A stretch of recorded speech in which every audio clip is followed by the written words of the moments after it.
இந்த படத்தோட cost and crew வந்திருக்கிறவங்க அத்தனை பேருக்கு என்னோட மனமார்ந்த நன்றி.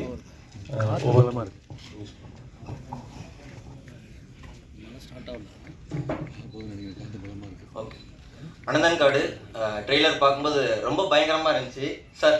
சூப்பராக எடுத்துருக்கீங்க, உண்மைக்குமே ரொம்ப நல்லா இருந்துச்சு. ஆரியா சார் டெடிக்கேஷனில் ஒவ்வொரு இதுக்கும் ரொம்ப அருமையாக இருந்துச்சு.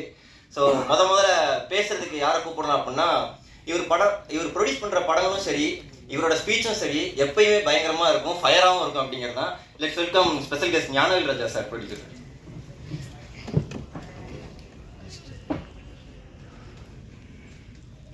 பத்திரிகை தொலைக்காட்சி இணையதள நண்பர்களுக்கு அனந்தன்காடு டீம் சார்பாக என்னுடைய நன்றியை தெரிவிச்சுக்கிறேன், வாழ்த்துக்கள் தெரிவிச்சுக்கிறேன். கூட ஒர்க் பண்ண ஒரு ஆப்பர்ச்சுனிட்டி கிடைச்ச ஒரு படம் இது. Arya sir, Sunil sir, Indran sir, எங்கள் எல்லா கூடயும் ஒர்க் பண்ணுறது எனக்கு ரொம்ப ஃபுல்ஃபில்லிங்கான எக்ஸ்பீரியன்ஸாக இருந்தது.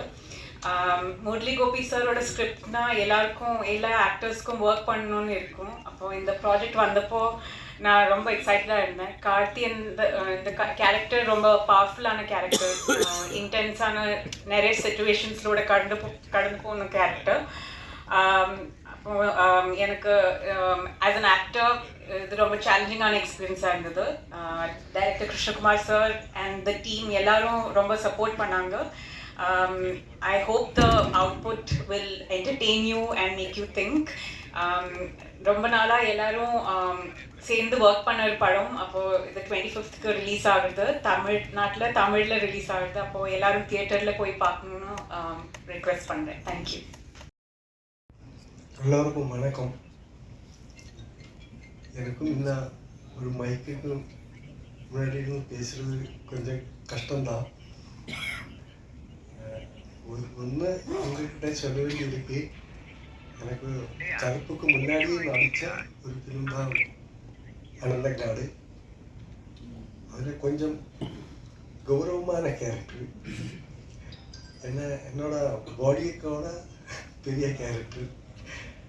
அதை டைரக்டர் அந்த ஸ்கிரிப்ட் ரைட்டர் எல்லாம் சொல்லும்போது, கதை கேட்கும்போது நானாக நடிக்க வேண்டியதுன்னு ஆச்சரியப்பட்டு இருந்தேன். அவ்வளோ கொஞ்சம் வெயிட்டோட பண்ண வேண்டியது தான். நான் அப்படி பண்ணியிருக்கேன்னு நினைக்கிறேன். அப்போ எல்லோரும் 25th படம் தியேட்டரில் வரும்போது நான் சினிமா ரசிகர் எல்லோரும் அது பார்க்கணும். ஏன்னா இந்த படம் கொஞ்சம் பெரிய கேன்வாஸில் இந்த ஸ்டோரி லைன் ரெடி பண்ணும்போதே வினோத் சார் நம்மளோட கூட இருந்தது. அப்போது அவர் இருக்கிறதுக்காக தான் இந்த மாதிரி ஒரு பெரிய படம் நமக்கு மவுண்ட் பண்ண முடியுது. ப்ளஸ் இந்த ஸ்கிரிப்டு முரளி கோபி சார், அவர் நம்மளோட கூட இல்லை இப்போது. காரணம் அவர் கொஞ்சம் அம்மைக்கு உடம்பு சரியில்லாத ஊருக்கு இருக்குது, அவரும் இங்கே இருக்குன்றது. காரணம் அவரை ஸ்கிரிப்டில் இது ஒரு பெரிய படமாக அவர் லூசிஃபர் எம்புரான் தான் இதுக்கு முன்னாடி பண்ணியது. அவர் ஞானமாயிட்டு வேறு படம் பண்ணியிருந்தது இதுக்கு முன்னாடி டிஎன் மலையாளத்தில், இதெல்லாம் மலையாளம் படம் தான். ഇതൊരു 200 ബേസ്ഡ് ആയിട്ടൊരു കേരളയിൽ 200 ഒരു 80s എൻഡിൽ 91 பிகினிங்கில் நடக்கிற வேண்டிய ஒரு கதை. ஆனால் அது அங்கே அந்த ப்ளோட்டு கேரளாவில் இருந்தாலும் அங்கே வர ஹீரோஸை என்ற தமிழ் பிரிவுன்னு தெரியாது. ஆனால் எனக்கு தெரியின அளவுக்கு ரொம்ப சந்தோஷமாக இருக்குது.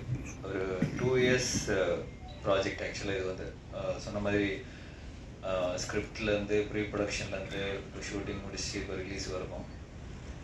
ஃபர்ஸ்ட் ஆஃப் ஆல் வினோத் பிரதருக்கு தான் இந்த ஃபுல் கிரெடிட் போய் சேரணும். ஏன்னா ஞானவேல் சார் சொன்ன மாதிரி யூஸ்வலாக ஒரு ப்ராஜெக்ட்னா ஹீரோ கதை கேட்பாங்க, இல்லைன்னா அப்படி உட்காந்து கதை கேட்பாங்க, இல்லைன்னா ஒரு டேரக்டர் ஏதாவது ஒரு கதை கேட்டு வந்து சஜஸ்ட் பண்ணுவாங்க. அப்படின்னு இல்லாமல் ஆக்சுவலாக எனிமி படம் ஷூட்டிங் நடக்கும்போதே வந்து வினோத் வந்து இந்த மாதிரி முரளி கோபி நல்ல ஒரு கதை கூட இல்லை, ஒரு நல்ல ஒரு தாட் ஒன்று வச்சுருக்காரு. சும்மா ஒரு 1 line ஒன்று சொன்னார், ரொம்ப இன்ட்ரெஸ்டிங்காக இருந்தது. அது நம்ம வந்து பண்ணால் நல்லாயிருக்கும் அப்படின்னாரு. சரி மச்சான் நம்ம பண்ணலாம், நீ கேளு அப்படின்னு சொல்லிட்டு. ஸோ ஒரு ப்ரொடியூசராக வந்து ஒரு ஸ்கிரிப்டை வந்து ஐடென்டிஃபை பண்ணி அது இப்படி ஷூட் பண்ணால் தான் நல்லாயிருக்கும், இந்த ஸ்கேலில் தான் ஷூட் பண்ணால் நல்லாயிருக்கும் அப்படின்னு டிசைட் பண்ணக்கூடிய ஒரே ப்ரொடியூசர் வந்து வினோத் தான். மார்க் ஆண்டனியில் பார்த்துருப்பீங்க, எதுலையுமே காம்ப்ரமைஸ் பண்ண மாட்டார். ஸோ இப்போ முரளி கோபி சார் ஸ்கிரிப்ட்னு யூஸ்வலாக வந்து ரொம்ப வைடாக இருக்கும். லூசிஃபர்லாம் எப்படினாலாம் பார்த்தீங்கன்னா ரொம்ப வைடாக இருக்கும், நிறைய லேயர்ஸ் இருக்கும். அது வந்து ப்ரொடக்ஷன் ஒரு ப்ரொடியூசர் பண்ணுறது வந்து முன்னாடியே தயாராகி தான் பண்ண முடியும். அந்த மாதிரி ஸ்கிரிப்ட் தான் அவர் எப்போவுமே வச்சுருப்பார். ஸோ அந்த விதத்தில் கிருஷ்ணகுமார் சார் வந்து ரொம்ப பாராட்டணும். ஏன்னா அந்த மாதிரி ஒரு நிறைய லேயர்ஸ் இருக்கிற அந்த ஸ்கிரிப்ட், அந்த பேப்பரில் இருக்கிற ஸ்கிரிப்ட் வந்து ஸ்க்ரீனுக்கு கன்வெர்ட் பண்ணும்போது அந்த கன்வர்ஷனில் நிறைய லாஸ் ஆகும். சில விஷயங்கள் புரியாமல் போகும், சில விஷயங்கள் வந்து நினச்சது எடுக்க முடியாது. பட் அது எதுவுமே மிஸ் ஆகாமல், அதே சமயத்தில் வினோத் வந்து எதுலேயுமே காம்ப்ரமைஸ் பண்ணாமல் பண்ண படம் தான் அந்த. ஸோ அதில் அந்த கேரக்டர், அந்த தமிழ் கேரக்டர் வந்து நான் ப்ளே பண்ணியிருக்கேன். ஸோ ஆஸ் எ ப்ராடக்டாக நீங்கள் வந்து படம் பார்க்கும்போது பியூட்டிஃபுல்லாக இருக்கும். டெக்னிக்கல் வைஸும் சரி, ஸ்கிரிப்ட் வைஸும் சரி, எல்லா விதத்துலேயும் வந்து ஃபுல்ஃபில்லிங்காக இருக்கும். அது கண்டிப்பாக நான் சொல்லுவேன். இந்த ப்ராஜெக்ட் என்ன மெயினாக என்ன ஆச்சுன்னா, இந்த இப்போ அந்த ஒரு ட்ரிவாண்ட்ரத்தில் நடக்கிற கதை. ஒரு தமிழ் பையன் அங்கே போகிறான்.